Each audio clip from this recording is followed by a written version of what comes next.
Hello everyone, welcome in this session of English Yuvak Bharti Standard 12th Writing Skills. In writing skills, we are going to learn about 3.3, that is note making. So here it is, note making. 3.3 note making. Here we have few questions on icebreakers. The first question is regarding the completion of the verb. So we have the main idea, that is why we take notes of. So what are the areas for which taking notes is helpful? So we take notes of, the first thing is that speech. The answer is given here, that we take notes of speech. Then we take notes of lectures in the classroom or wherever you are listening a lecture. At that time you are helpful when you take notes of that lecture. Then when you are attending any kind of a seminar, there also you will be helpful by the notes you have taken. And reading, while you are reading, you take notes of them, the book or novel, whatever you are reading, you take notes, and that is going to help you. So you take notes of speech, lectures, seminars, and reading. Then discuss in groups why you take notes. Why take notes? So here we are going to consider the benefits we have when we take notes. The first thing is that improvement in listening becomes an active process.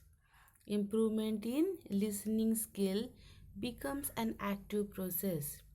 While you are listening, you get improved.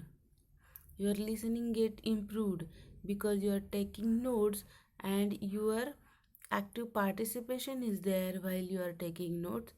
Then the most important thing, that in order to become a successful student in your life, you should form a habit of taking notes, because it improves your learning. आयुष्यामध्ये एक यशस्वी विद्यार्थी होण्याकरता तुम्हाला notes काढण्याची सवय असेल. Notes काढताना तुम्ही ॲक्टिवली पार्टिसिपेट करता जे काही शिकवलं जातं आहे त्याच्यामध्ये. So you should form a habit of taking notes.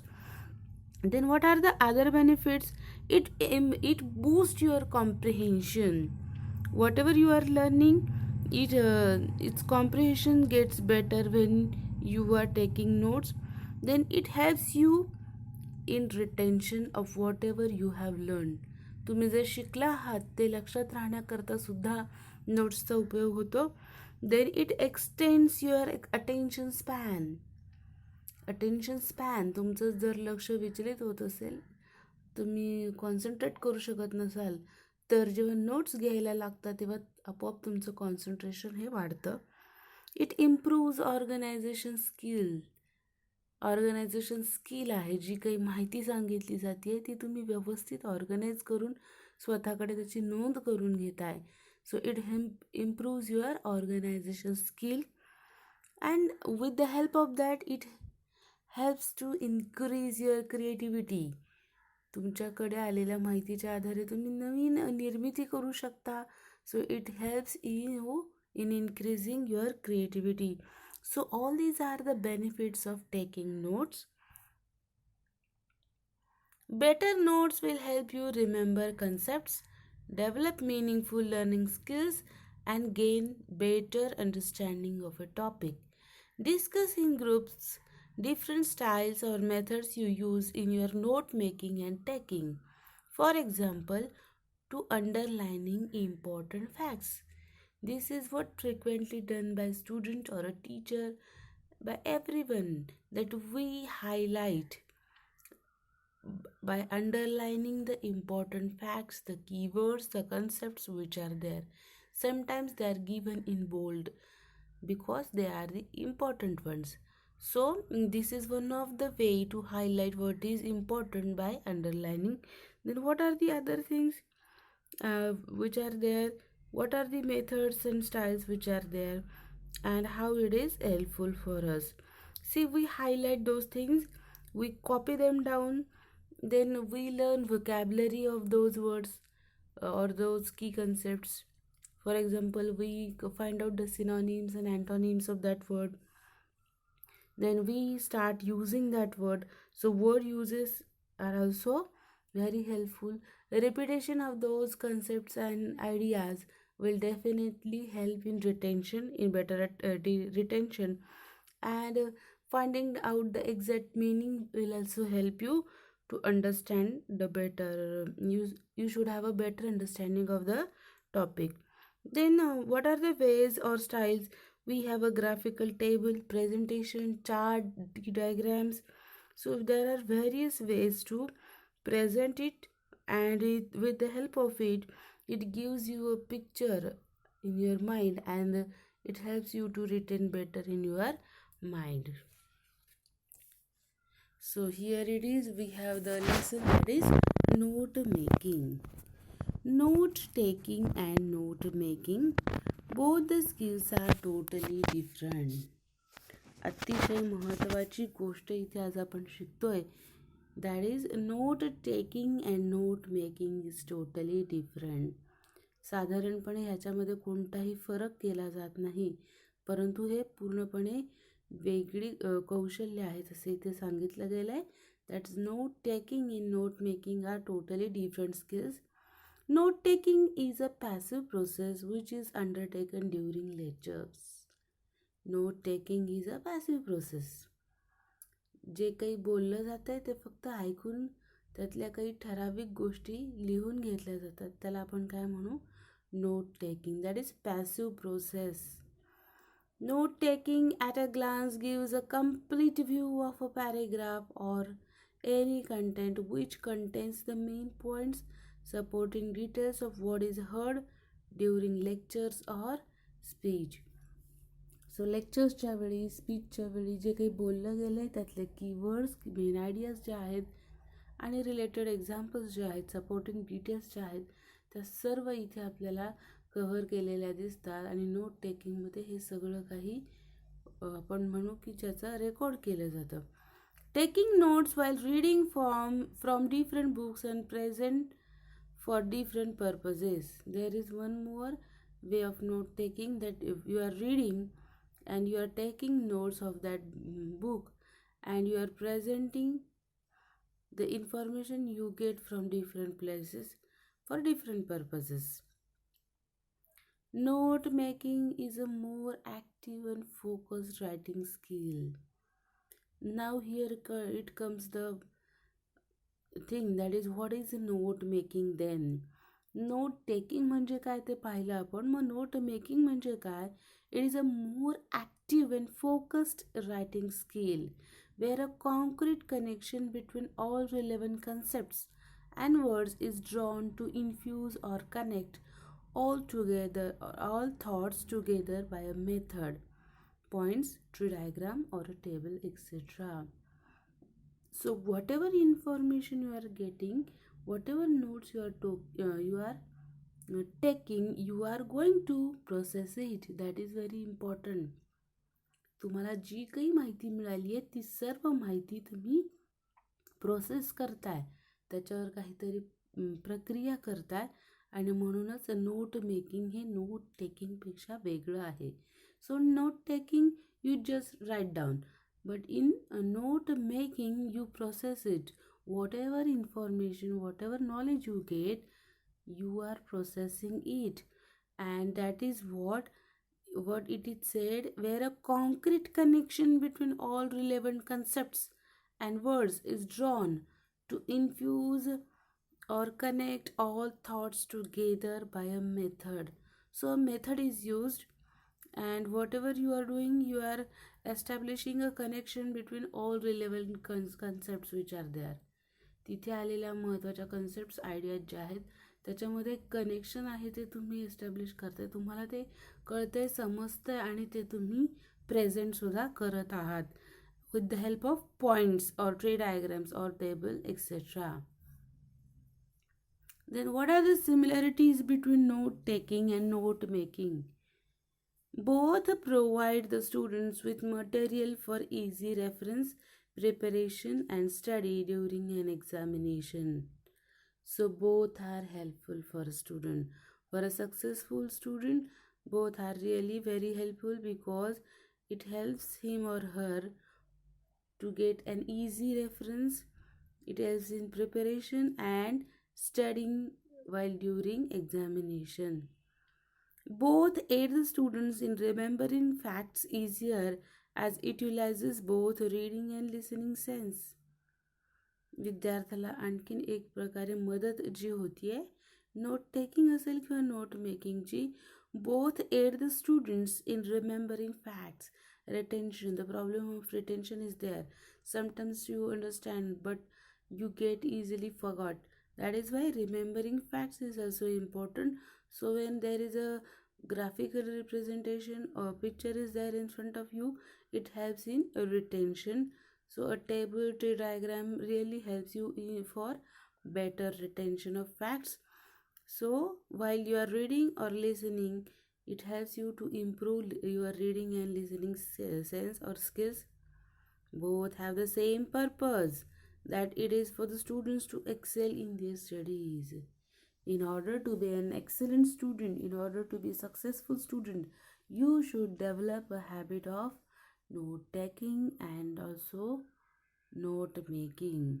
Both help the students to concentrate better and effectively. When a student gets easily distracted at that time, this note making and note taking both help him or her to concentrate better and effectively. Now, here it is a table of differentiation, note taking and note making. So, here also in a tabular form, the exact difference is given in order to help you to understand better, in order to retain whatever you have learned. Here also, with the help of a table, the differences are made clear. Note taking and note making. So, what is there in note taking? Only jotting down points involves no sight interpretation. So, only jotting down points. You are just recording, you are just writing whatever is there you heard or you read, you are jotting them down, and there is no involvement from your side. So involves no insight or what we can say, no side interpretation. You are not going to interpret it, you are just getting it down. Whereas in note making, it helps students to see each point clearly along with its link or connection with each other. We try to interpret the information. In note making, we try to interpret, we try to understand whatever is being said or told, and we want to make things clear with the help of note making, and we establish a link between all those points which are there. Very little changes are required in note taking. I am talking about note taking. Very little changes are required. जी माहिती सांगितली गेली आहे किंवा बोलली गेली आहे त्यामध्ये फारसा बदल होत नाही. झाला तर अगदी थोडासा होतो. But in note making easier to change the notes made. तुम्ही ज्या नोट्स काढलेल्या आहेत त्याच्यामध्ये बदल घडवून आणणं हे सहज शक्य आहे because you are processing it. Note taking, taking point from one source at a time. Note टेकिंगमध्ये एकावेळी एकाच सोर्समधनं जी माहिती मिळते आहे ती तुम्ही सेव्ह करून शकता, तुमच्याकडे ती ठेवू शकता. So taking points from one source at a time, एकावेळी एकाच स्रोताचा वापर तुम्हाला करता येतो. Involves the taking of points from different sources. But while we are doing note making we can have more than one source. Note making जे आहे processing आहे आणि त्याच्यामुळे तुम्हाला एकापेक्षा जास्त स्रोतांकडनं मिळालेल्या माहितीचा उपयोग हा होऊ शकतो. Note taking is a less understanding as compare to note making which is more understanding. From the very paragraph we have discussed, we know that note taking is passive and note making is active process, and that is why note taking is less understanding, whereas note making is more understanding. Points or notes are written in full form. Points given by sources are taken directly. Points किंवा notes ज्या आहेत त्या आपल्याला बऱ्याच वेळा दिसतं की फुल फॉर्ममध्ये लिहिल्या जातात. Points given by sources are taken directly. जे काही पॉईंट्स आहेत ते सोर्सेसकडनं मिळालेले आहेत, ते जसेच्या तसे उतरून येण्याकडे कल असतो. While in note making is often in short form. Note making जे आहे ते शॉर्टमध्ये केलं जातं. नोट मेकिंगचा वापर आपल्याला काय दिसतो की तिथे छोट्या शॉर्ट फॉर्म्सचा वापर केला जातो, जिथे नोट टेकिंगमध्ये फुल फॉर्म्स यूज केले जातात. Note taking only gives the early configuration for the whole topic. Early configuration किंवा जे प्रथम दर्शनी ऐकलं किंवा सांगितलं गेले दिसतंय ते तिथे तुम्हाला एक्झॅक्टली तसं दिसतं. कुठे तर ते नोट टेकिंगमध्ये. Whereas in note making helps the students in capturing its main key. अतिशय खोलात जाऊन किंवा डीपमध्ये जाऊन आपल्याला त्या गोष्टींचा अर्थ लावणं सहज शक्य होतं, कारण आपण नोट मेकिंग करत असतो. The last thing, notes are made from sources. They are handmade since the time available is limited. Note taking जे आहे ते बऱ्याच वेळा आपल्याला दिसतं की लाईव्ह लेक्चर्स, सेमिनार्स चालू आहेत किंवा आपण जेव्हा रीडिंग करतो आहे तेव्हा तिथल्या तिथे त्या नोट्स काढणं गरजेचं असतं, आणि म्हणून त्या बऱ्याच वेळा कशा असतात, दे are handmade since the time available is limited. उपलब्ध वेळेनुसार बऱ्याच वेळा त्या हँडमेडच असतात, स्वतः काढलेल्या असल्या. जरी लर्नर आपल्याला माहिती पॅसिव्ह असेल तरी त्या व्यक्तीने स्वतः काढलेल्या असतात. But in note making constructed by the learner themselves in handmade or in computer type form. आपल्याला कॉम्प्युटरवरती सुद्धा टाईप करण्याचा ऑप्शन नोट मेकिंगमध्ये आहे. आपण बऱ्याचशा नोट्स या कम्प्युटरवरती सुद्धा काढून सेव्ह करून शकतो, आणि तो जो ऑप्शन आहे नोट मेकिंगचा तो आपल्याला माहिती we can use different sources and it is not necessary to make it a handmade, and we can use it with the help of computer. We can make it, and generally we can use short forms of whatever information we get. So these are the differences, these are the areas where these both note taking and note making differ. Styles of note making. So our focus is on note making. आपण जे शिकतोय ते आहे note making, जिथे आपल्याला short forms वापरता येतात. आपण कम्प्युटरवर किंवा हाताने सुद्धा नोट मेकिंग करू शकतो, आणि आपल्याला माहिती आहे की हे मोर अंडरस्टँडिंग आहे, जास्त लक्षात ठेवण्याकरता उपयोगी आहे. And we are processing whatever information we get from various sources. वेगवेगळ्या ठिकाणाहून उपलब्ध झालेली माहिती जी आहे ती तुम्ही तिथे रेकॉर्ड करून ठेवू शकता, नोट्स त्याच्या काढून ठेवू शकता. फॉर एक्झाम्पल, एखादा टॉपिक आहे, त्या टॉपिकसाठी मिळालेली जी माहिती आहे ती सर्व माहिती वेगवेगळ्या सोर्सेसकडनं मिळालेली माहिती ही तुम्ही नोट मेकिंगमध्ये वापरू शकता. फॉर एक्झाम्पल, एखादा ग्रामर टॉपिक आहे आणि ग्रामरचे वेगवेगळे बुक्स तुम्ही कन्सिडर केलेत, आणि त्या बुक्समधनं जी इन्फॉर्मेशन मिळाली आहे त्यासाठीच्या तुमच्या ज्या नोट्स आहेत त्या तुम्ही नोट मेकिंगमध्ये सेव्ह करून ठेवू शकता, जे तुम्ही कधीही वाचू शकता, बघू शकता. So it helps you in better retention of all those facts.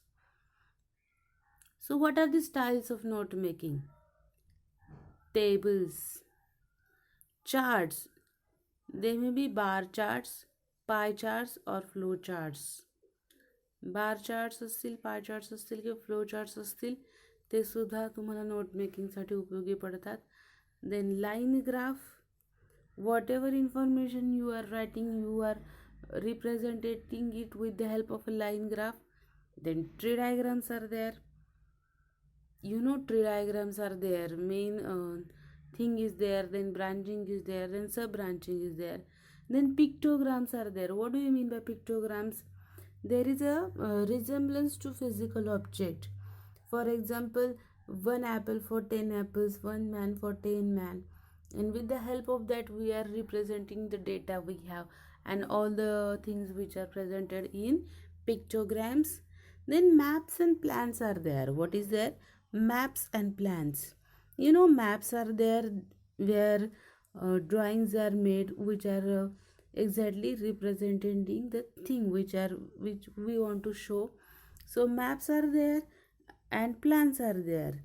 Plans means it's a two dimensional drawing. What is there in plan? Two dimensional drawing showing the technical details of a building or a machine. So what is plan? It is also a kind of a drawing, but its focus is on technical information which is important for that thing. That is, we have a plan for a building, whatever we are going to construct or whatever we are going to do. So we have plans for that. So that is a true dimensional drawing of that thing where technical things are important.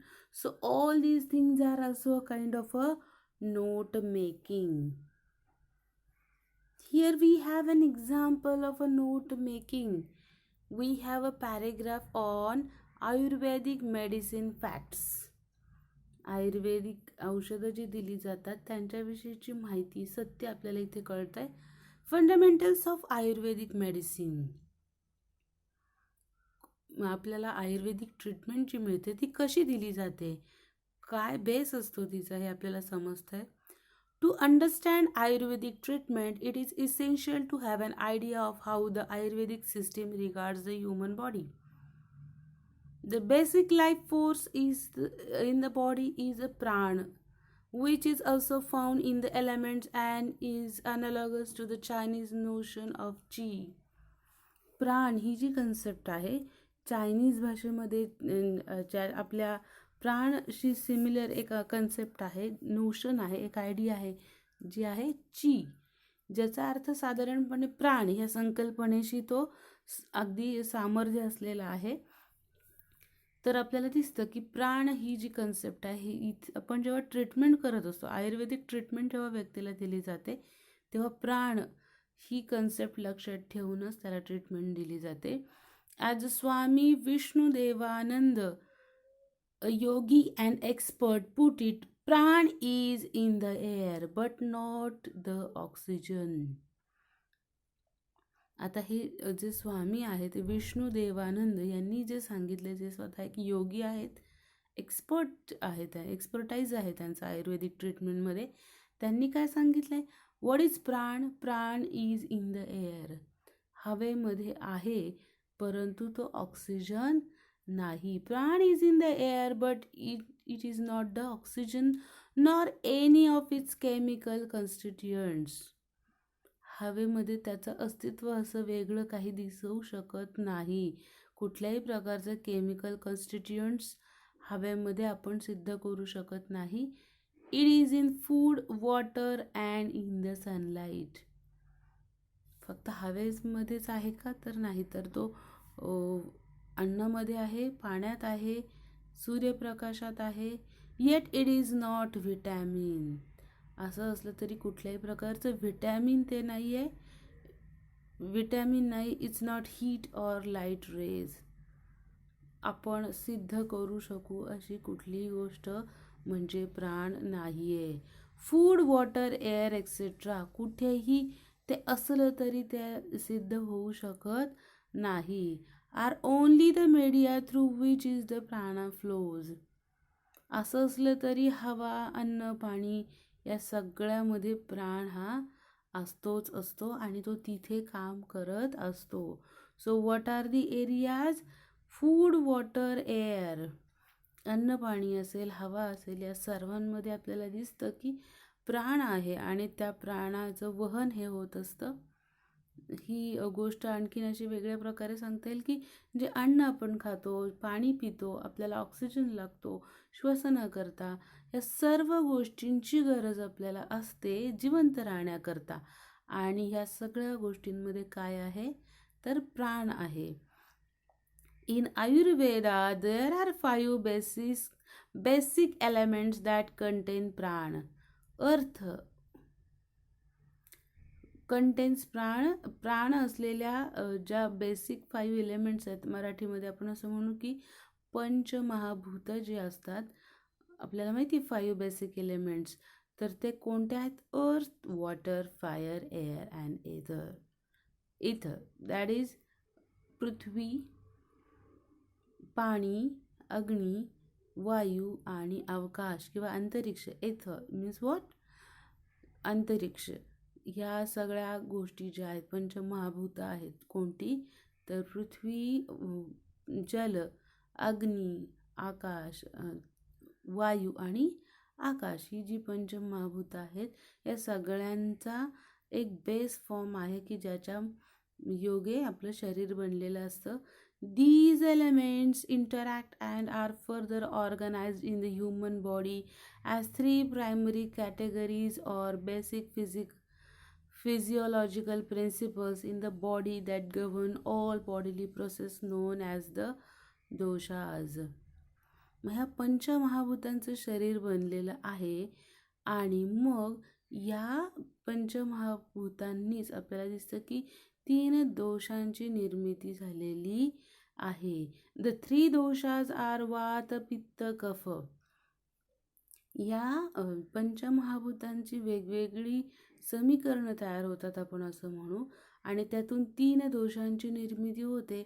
आणि ते जे 3 दोष आहेत, वात, पित्त आणि कफ, या गोष्टींचं प्रामुख्य आपल्याला शरीरामध्ये असलेलं दिसतंय. Each individual has a unique blend of the 3 doshas. प्रत्येक व्यक्तीकडे आपल्याला दिसतं की या 3 दोषांपैकी एक ब्लेंड आपल्याला दिसतो, की युनिक ब्लेंड आहे ज्याच्याने त्याचं शरीर बनलेलं आहे. नोन ॲज द पर्सन्स प्रकृती. आपण त्याला काय म्हणतो? त्या माणसाची प्रकृती आहे. त्या दोषाचं प्रामुख्य किंवा प्राबल्य त्याच्या शरीरामध्ये आहे आणि त्याची बनलेली त्याची प्रकृती आपल्याला दिसते. Which is the reason why Ayurvedic treatment is always personalised. आणि त्यामुळे पर्सनलाइज ट्रीटमेंट दिली जाते. त्या व्यक्तीची प्रकृती कशी आहे ते पाहून आपल्याला दिसतं की त्याला ट्रीटमेंट ही दिली जाते. In Ayurveda, illness is regarded as a state of imbalance in one or more of a person's doshas.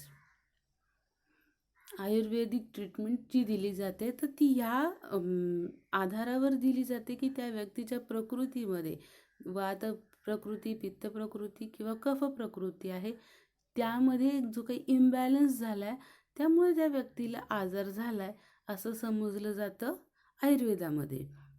And an Ayurvedic physician works to adjust the and balance them via a variety of methods.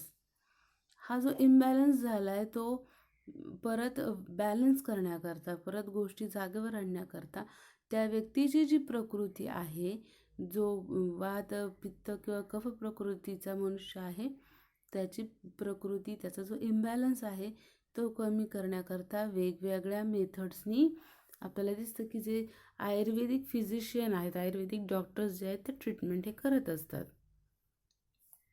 The Vata dosha is associated with air and ether and in the body promotes movement agility.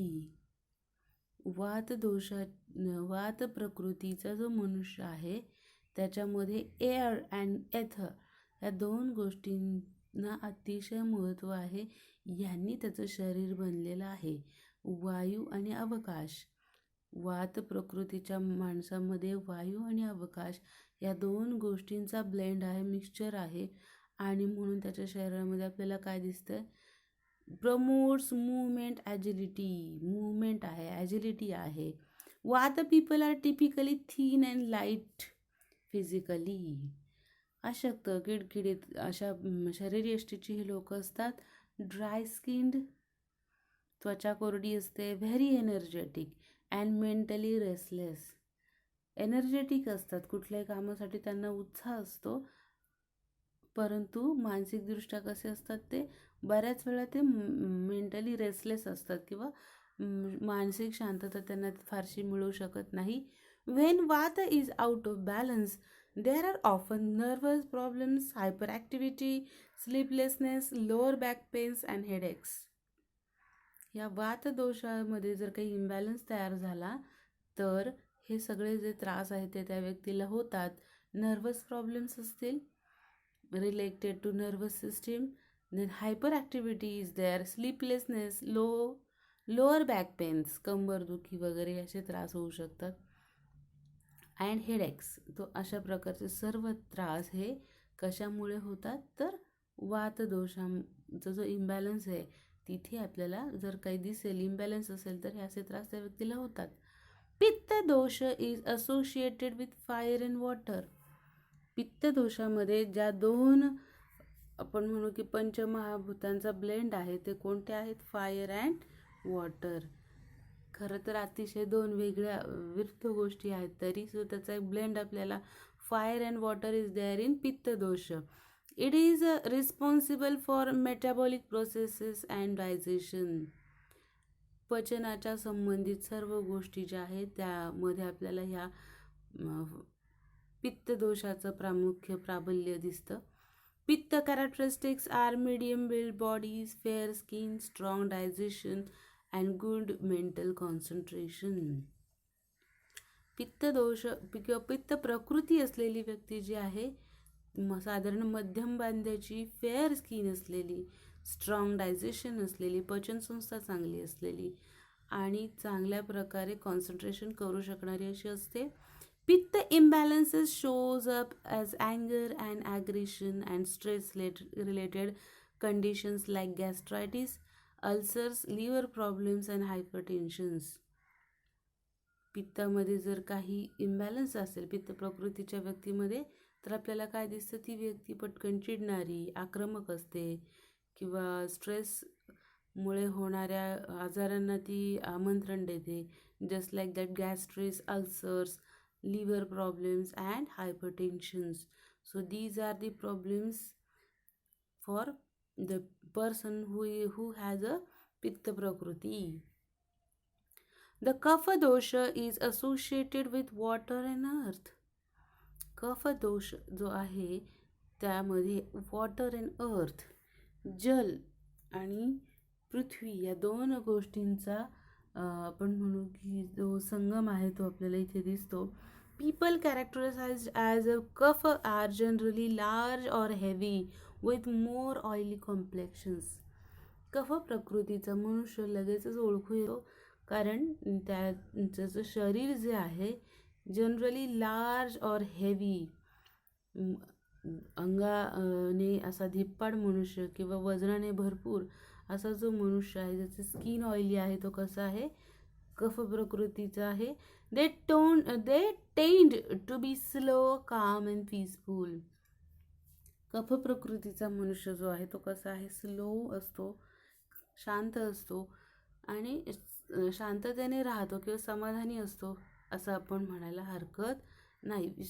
समाधानी म्हणण्यापेक्षा समाधानी म्हणणं चुकीचं होईल. Peaceful असतो म्हणजे काय? शांत असतो, कुठल्याही गोष्टी तो शांततेने करतो. Kapha disorder manifests emotionally as greed and possessiveness. कफ दोषामध्ये कफ प्रकृतीच्या माणसाच्या शरीरामध्ये काही पुढचा इम्बॅलन्स तयार झाला तर आपल्याला काय दिसतं? तो कशा प्रकारे तो दिसतो? It manifest emotionally as greed and positiveness.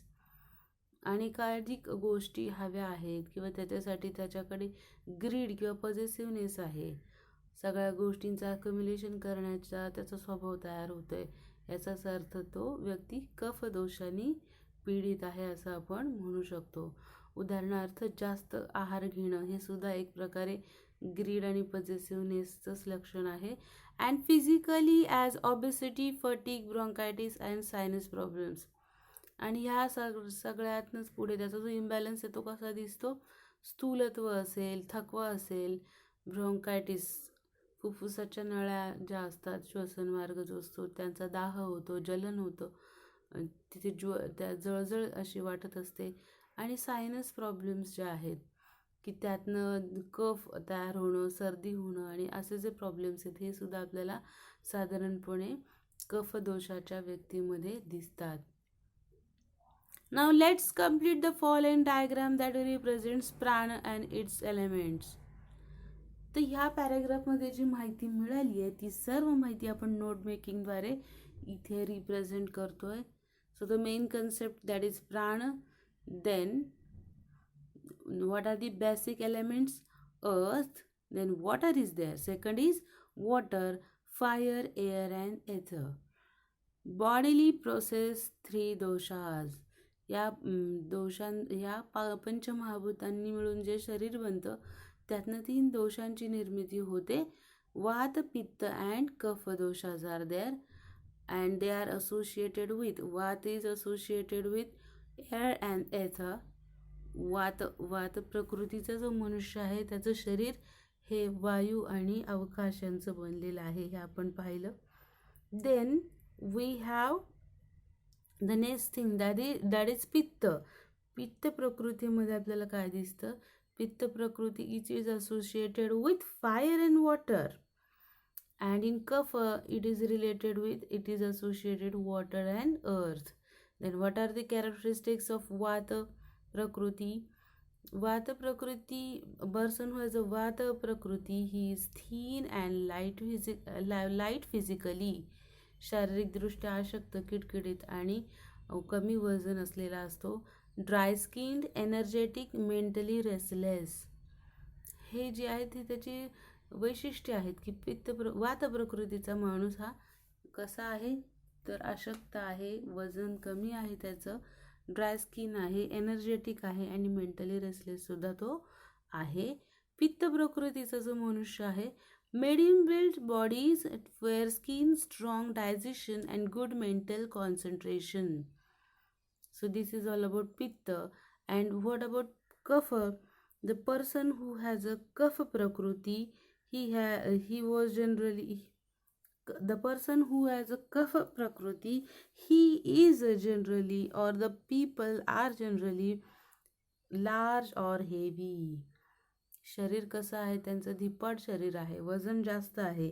Large or heavy with more oily complexions. They tend to be slow, calm and peaceful. कसे असतात ते? शांत असतात, सर्व गोष्टी हळूवार करणारे असतात आणि म्हणूनच काय सांगितलं जातं ते कसे आहे? They tend to be slow, calm and peaceful. Now we are talking about imbalance. Imbalance जर काही झाला असेल वात प्रकृतीच्या शरीरामध्ये तर आपल्याला काय दिसतं? If the person has a vata prakriti and if there is imbalance then there are nervous problems, hyperactivity, sleeplessness, lower back pains and headaches. These are the problems rise due to the imbalance in Vata Prakriti. If the person has a Pitta Prakriti, then we found that the imbalance is manifested with the anger, aggression, stress-related conditions, gastritis, ulcers, liver problems, hypertension, etc. Then we are talking about Kapha Dosha. Kapha Dosha is manifested with the help of the the person is emotionally greed and possessiveness is there. Physically he is facing the problem of obesity, fatigue, bronchitis, sinus problems. These are the problems faced by the person of a kapha prakriti. Transfer the above information in the form of a table. ही जी माहिती मिळाली आहे तीच माहिती आता आपण टेबलमध्ये पण convert करू शकतो. कशी? कारण आपण एक नोट मेकिंग एक्झरसाइज करतोय. आपल्याला मिळालेल्या माहितीमध्ये आपण परिवर्तन घडून आणू शकतो. सो आपण आत्ता जे स्टडी केलं आहे, जे एक प्रकारे डायग्राम स्टडी केला आहे, कुठला डायग्राम आहे? हा एक प्रकारे ट्री डायग्रामच आहे. आणि त्या ट्री डायग्राम नंतर आता आपण बघतोय की एक टॅब्युलर फॉर्ममध्ये आपण हे बॉडीली प्रोसेस कशा प्रकारे स्टडी करू शकतो. So doshas are there at one hand associated with characteristics and imbalance. So only key points, keywords we are going to highlight with the help of this. So the person with a Vata Prakriti, he is associated with air and ether. We know that we have already studied that the person is associated with air and Ether. Then what are the characteristics? That the person with Vata Prakriti, he has a thin and light body. What is how is his body? He is thin and light physically. He is very energetic. And what are the areas where we found that an imbalance may be caused in his body or her body? That there may be a nervous problems. ज्या important गोष्टी आहेत त्याच इथे आपण consider करतो that he or she may face nervous problems. Then the person with the pitta prakriti he has a blend or he is associated with fire and water. And what are the characteristics of a pitta prakriti? That he has a strong digestion, he or she has a strong digestion. And the imbalance may be caused that the person becomes angry quickly, there is aggression in his nature. The person who has a kapha prakriti, he is associated with water and earth, and the characteristic is he has a large and heavy body, and he is slow and calm, and he is peaceful. And the imbalance caused greed, obesity, fatigue, bronchitis. All these are the things which are we found that if there is a kind of a imbalance, then the person may face following problems, that he may face the problem of obesity, fatigue, then bronchitis, sinus, etc. So this is what tabular representation of whatever information we have.